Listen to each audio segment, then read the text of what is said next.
My name's Davida Shensky, and the title of this presentation is Live Without Limits, Reach Personal Success on a Daily Basis.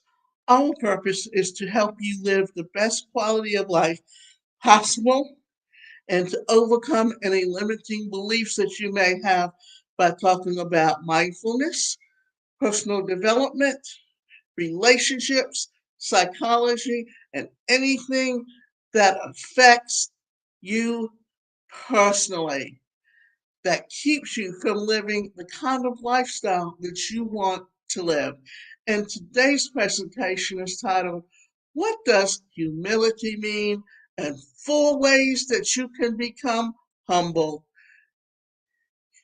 You know those people who are ultra likable, rarely brag, and don't typically steal the spotlight. You might be able to think of someone in your life that you admire for traits. So, what do they have that you don't? Well, this sounds a lot like humility. U.S. government official Ezra Taft Benson once said, Pride is concerned with who is right, humility is concerned with what is right. So, what exactly is humility? It is synonymous with being humble. And how can you harness more humility in your life? Well, let's find out. What is humility behavior? The Merriam-Webster dictionary defines humility as freedom from pride or arrogance, the quality of state of being humble. Many other sources also indicate humility as being able to view your own importance on a realistic scale or in the grand scheme of things quite low. After all, we each have a place in the world where no one is particularly more important than another. So technically, humility and humbleness go hand in hand and are somewhat one of the same. To take this a bit further, humility is really knowing that we have a small place in the larger order of things. It sheds ego. It makes us human.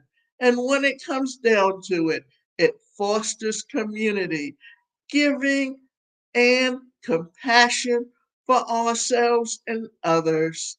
So, what are the 3 key actions to humility? But it's hard. We sometimes get wrapped up in our own importance and our own sense of righteousness. We forget that the world doesn't revolve around us, nor should it. So let's dig a bit deeper. What 3 actions does humility involve exactly? Recognition of your own limitations, appreciating others' strengths and recognizing them, being open to learning from others and showing it. Undeniably, humility nurtures our relationships and brings us closer together.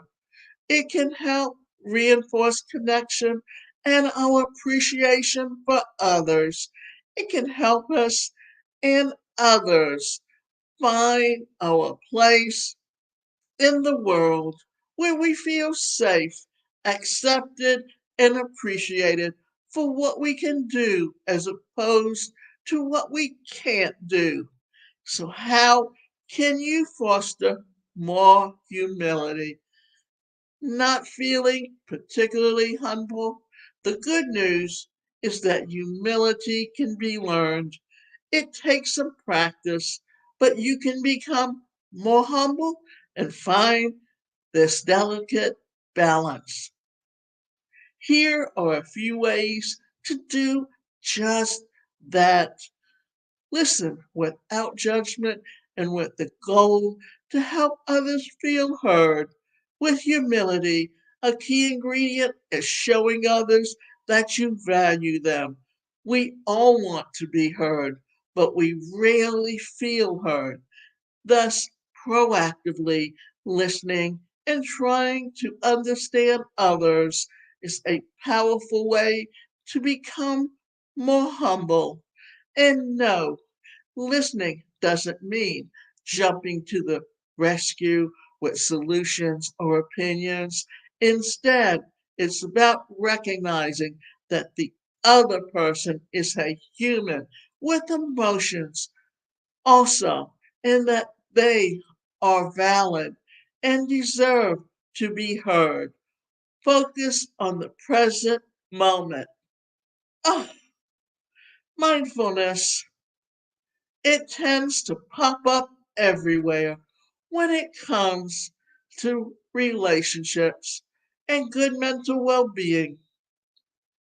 Mindfulness is also no stranger when it comes to fostering humility.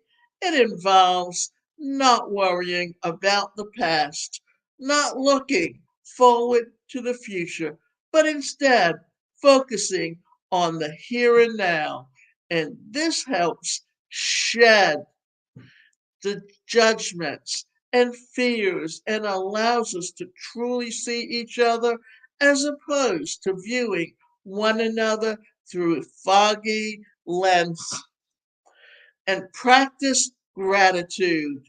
It's easy to spiral and opt for a more negative way of thinking. Most of our thoughts each day are negative. However, we have control over this. We can steer our own attention toward the the good in our life and count our blessings, so to say. If you're struggling to be mindful or humble, practice gratitude each day and watch as your mindset and perspective transform. And remember, you have to learn to accept changes in your life and you have to be willing to change. Make personal growth a priority.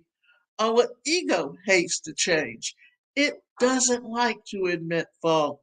Yet admitting fault and actively looking for feedback to grow and change can help us move toward humility. It allows us to recognize our shortcomings and recognize the strengths in those that we work with or those that we near and dear to our heart.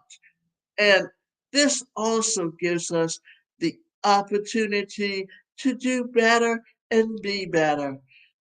In turn, this opens the doors to various opportunities, connections, and much, much more. It can only enhance your life. So, is humility a strength or a weakness? When it comes down to it, humility is definitely a strength that you want to harness more of. It shows that you're open to learning and open to other opinions outside your own. It's not weak, it's being vulnerable. As Bren Brown has said, vulnerability isn't winning or losing, it's having the courage to show up when you can't control the outcome. With humility, you're willing to admit that you have faults and that you may be wrong. And you're happy to recognize where you fall short in others. It allows you to pour more into the cup than what you take. When everyone is doing this, we can only gain from it. Encouraging humility means making a difference in others' lives. It's less about focusing on why we are so important or how we can enhance our status. More so, it's about making a difference for others where we can and where our strengths lie. When we think of being humble as a strength, we can lean into it more and feel good about it. All in all, this means that we contribute to the greater good. Imagine if we are doing that on a regular basis, and you can definitely take better control of your life and be more of a friend by being willing to be humble on a daily basis.